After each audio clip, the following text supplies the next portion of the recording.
Yeah, that was very a very truncated.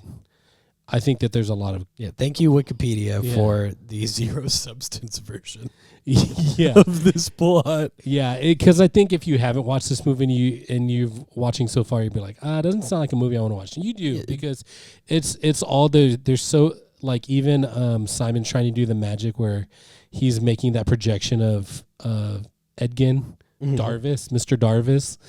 Mr. Darvis is my father. Mr. Darvis is your father, yeah.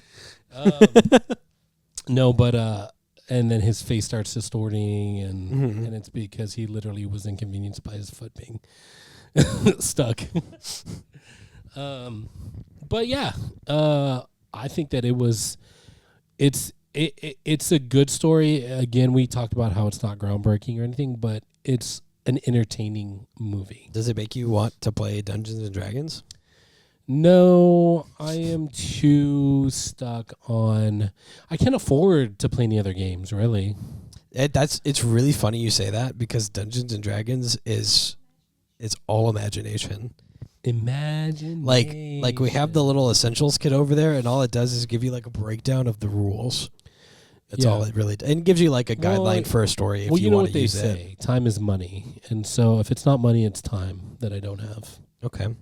So, I mean, I've been around the world enough to know about it a little bit.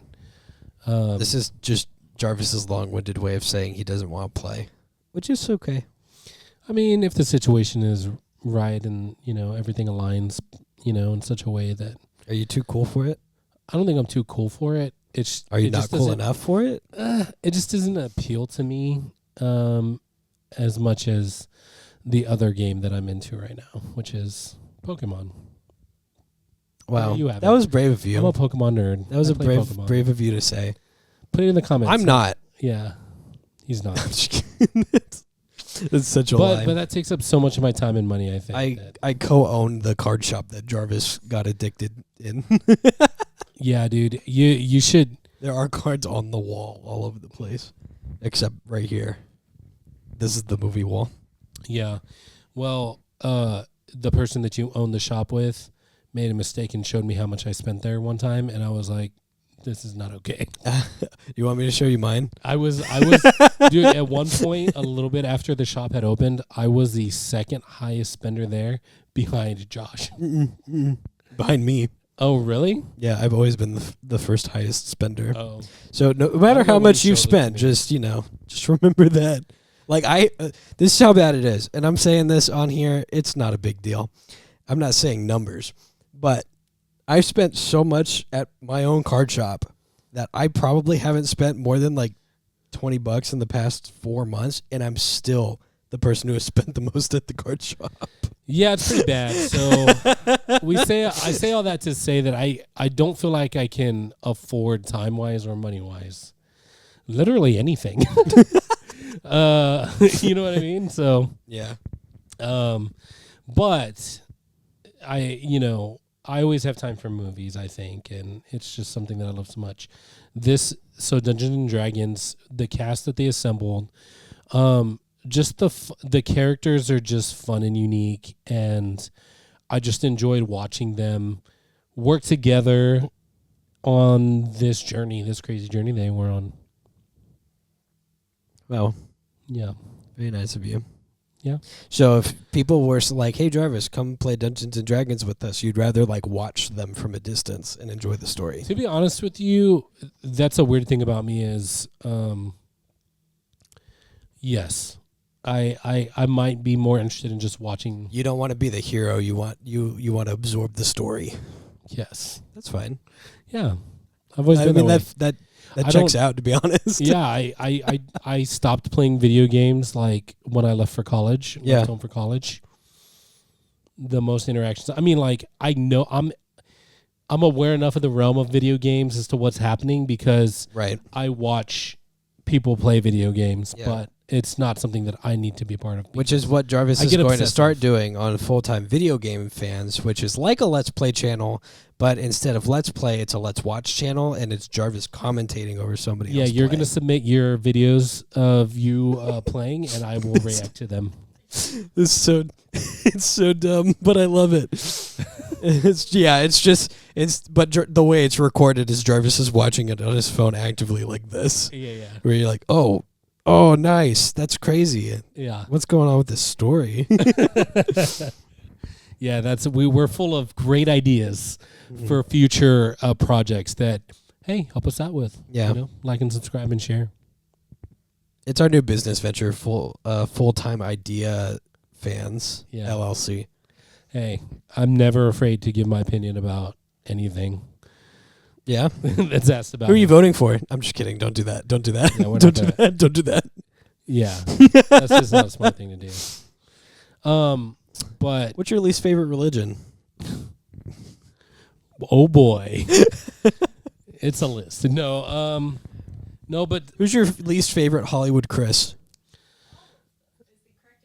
All of them. I love all of them. I love all the Chris's and I love all the Ryans. I love all the Chris's, but Hemsworth the least. I'm just kidding. No, Hemsworth is. I do like Hemsworth. I also like Chris Hemsworth. Honestly, the Hollywood Chris's are all pretty solid, I think. Yeah.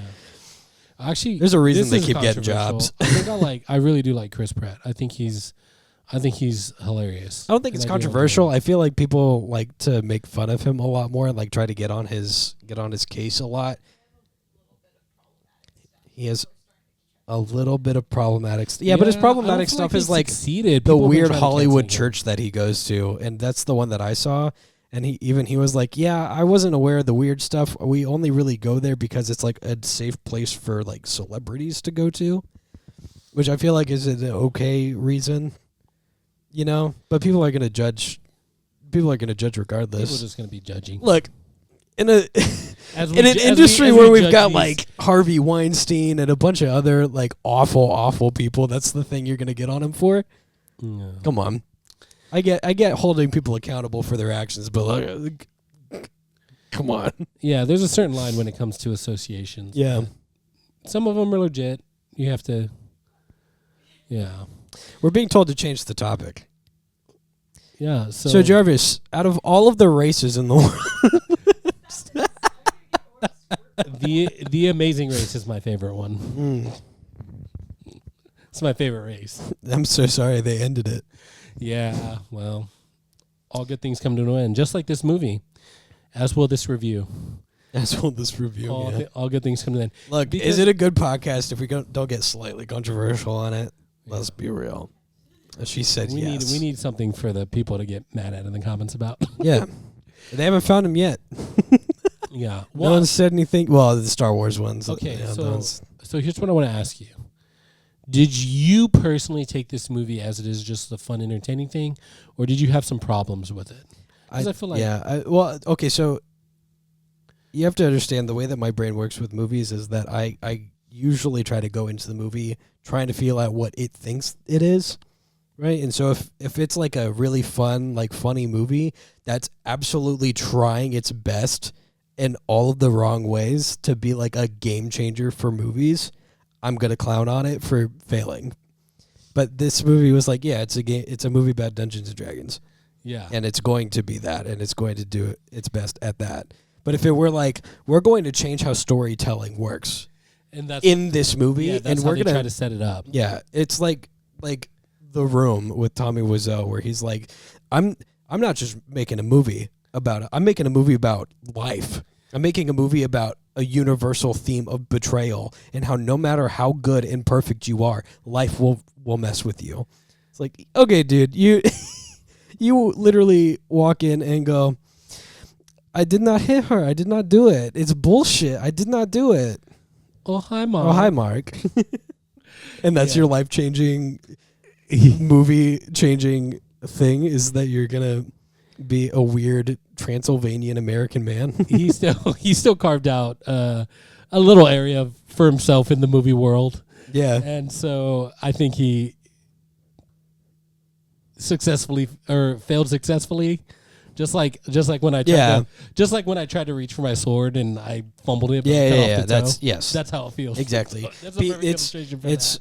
When you realize that somebody is trying way too hard in all of the wrong ways to do something, it's either endearing or very funny. Yeah. And so with people who like make smaller movies that are trying their best and aren't really succeeding at it, I'll look at it and be like, yeah, you know what? I see you. I'll look at it and be like, you know what? They're trying, and it's funny because of that. Yeah. If it's like the Emoji Movie where they spent a lot, like no time, no energy, and a lot of money on it. Yeah. It's bad funny for a different reason, right, because it's like it's a waste. But you like those types of things. Oh yeah, you really did. It's the context of it. Yeah. You know, this movie kind of feels like, maybe to a lesser degree, it feels a little bit to me like the Marvels. Yeah, okay, I could see that. You know what I mean? Yeah, it's like, I mean, you're along for the ride. Yeah, but you could trash it if you want to, and you can probably, point out the flaws. Yeah. And like, oh, it could have been better if. But what's the point? But why? Yeah. Because it's just supposed to be a fun, entertaining movie for you. And yeah, that is a movie I that agree we with that. have to review. That we did watch. We did watch that one together, and we both spoilers. We both enjoyed it. we had a great time. It was a fun movie. Yeah, and I think for you guys, if I remember, it came at a good time. I think you guys were having a rough week. We were having a real rough time. Yeah, and so which we will not be talking about on the podcast. Yeah, so but let's just say that week was bad. And the movie helped, and it was fun. Oh yeah, no, it was very necessary. There were space kittens, and so it was just very good. And I think this is like that in to a certain degree. Like it's a movie that, man, don't expect like a Quentin Tarantino type depth or anything like that. Could it have been? Sure.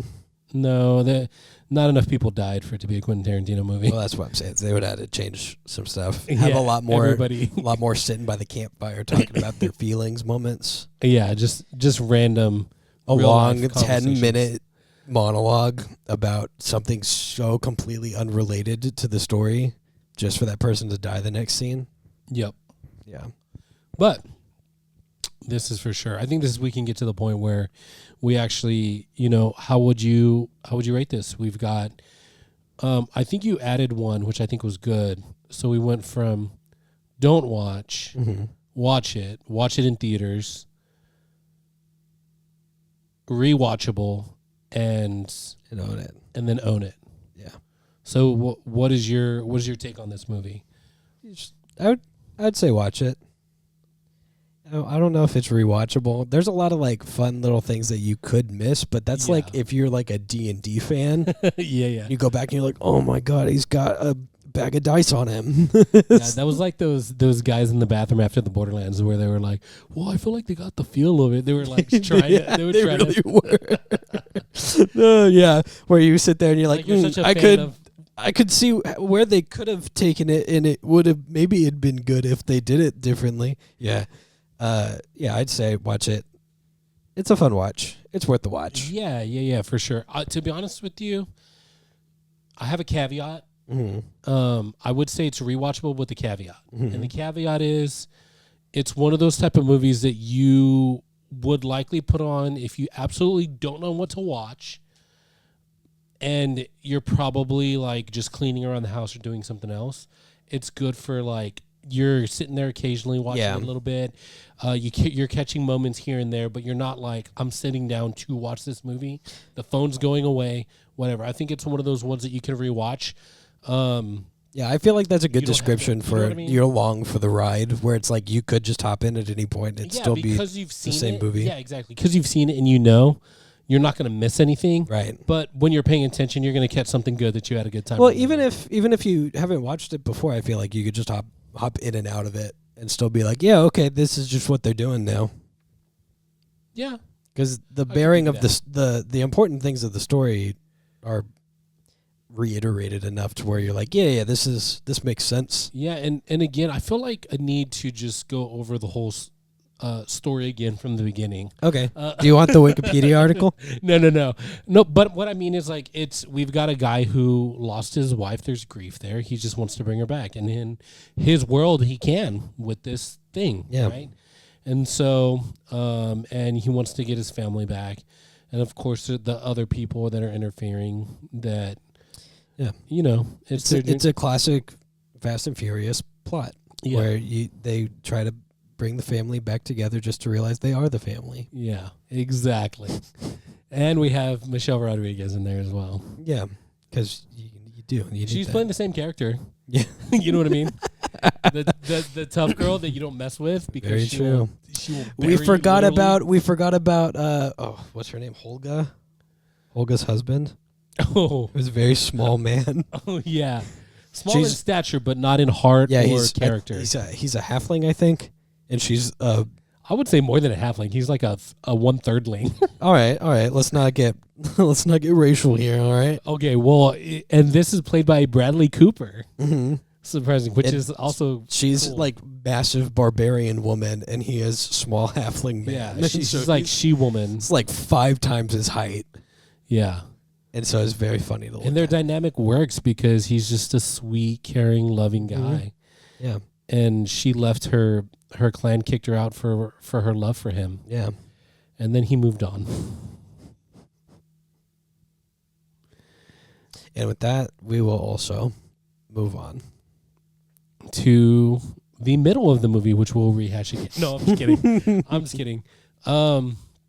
Yeah, man, I definitely enjoyed the movie more than I thought I would when I went to watch it. So good. I had a good experience with it. Good.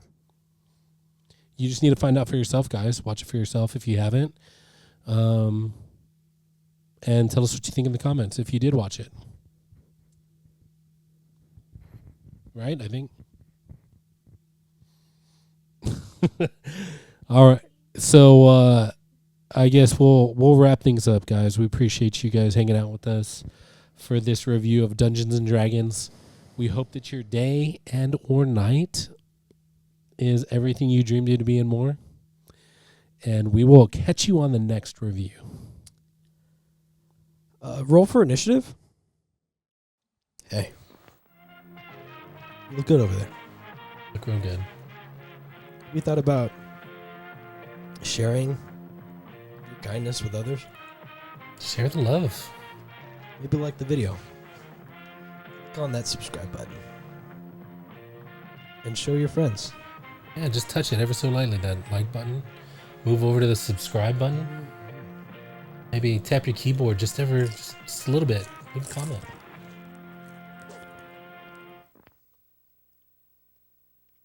Bye. That's it.